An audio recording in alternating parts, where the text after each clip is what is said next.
here to announce a new series that is coming in the summer of 2025 and is called The Person of the Play Therapist. This series will focus on a 4-session consecutive meeting in which we will come together to develop as play therapists, to really hone in on who we are as play therapists, how we show up, and what we bring to the playroom.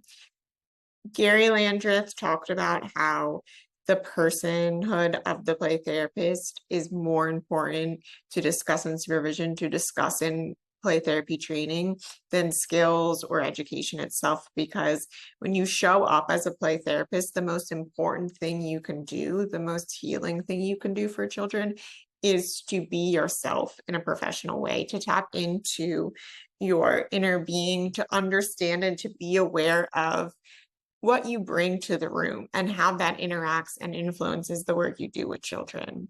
I've talked about many times before across my various platforms on social media that countertransference with children is unique and different. Countertransference happens more often. It happens in a different way with children. And this makes sense because children are vulnerable. They're products of their environment. It's human to want to protect or to have a child evoke memories of your own childhood as a play therapist. You're working in such a deep and intimate way. And on top of that, children have such a direct line or access to implicit knowing and memories through that right brain. And so they can really transport us to a deep place. And we need to trust that they know what they need to heal. Children are remarkable in moving towards their own growth and development and striving for that. I have had several experiences in the playroom that were almost spiritual-like, in the sense that I knew that the child was going to some very deep place that they needed to go to. And that my job in that moment was to bring my whole self and to exude my presence and my witnessing and allow them to do that work. And so as play therapists, what we can do to get ourselves ready to provide that beautiful and such powerful space for children is to know ourselves deeply. And so this series is going to start with as the first session, introducing this idea of the person of the play therapist. We'll talk about the elements of it. And then we will also talk about what is your style. So who are you? What makes you unique as a play therapist? And then how do you find your orientation? I think people sometimes develop an orientation in play therapy because it's something that their mentor did or something that they think is popular, but it's important to determine what theory aligns with your way of being in the world, which aligns with your values, which aligns with the way that you see how children have problems and what is needed to resolve them. And so we'll go through a series of exercises to help you determine that and to really help you align and get you in a space where you're bringing your unique self to the process, but you're also grounded in a theory that aligns with who you are and your way of being and moving in the world and understanding and what you value in life and as a play therapist.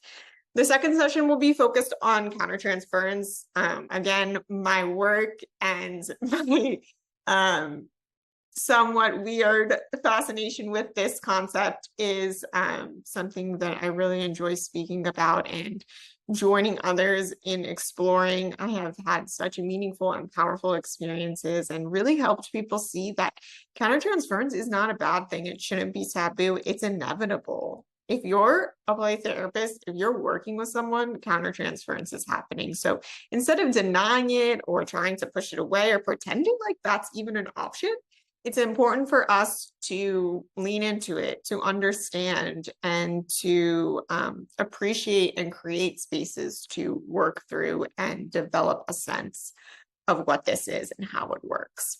And then the third session is going to be about how to move towards intentionally moving into deeper awareness and deeper stages in the play therapy process. We'll focus on some symbols and play themes and enlarging the meaning, but also a lot of this work was inspired by and comes from the training I did at the mindfulness-based Play Therapy Center with Dottie Higgins Klein, who is one of the most special people I've ever met in my life.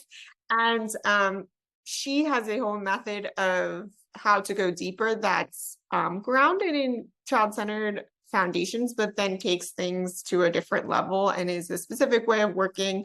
It's really rooted in psychodynamic and work and psychoanalytic work. So that will be something that we will review. And then finally, we'll talk about, to end, to wrap everything up, about wellness and the longevity of our careers as play therapists, as psychotherapists. Our career is lifelong. It's a journey. And so how can we set ourselves up to develop a wellness philosophy, to increase longevity, to be able to sustain and give back and continue our legacy and promote and continue to promote the sound and quality treatment for children. So please reach out to me if you have any questions. And I'm so excited for this. I will be building it and spending a lot of time developing it. And I hope you will join us. And thank you for being a part of, or your interest in the Inner Canvas Collective. And also, play is love, play is flow, play is how children heal, and play is for everyone.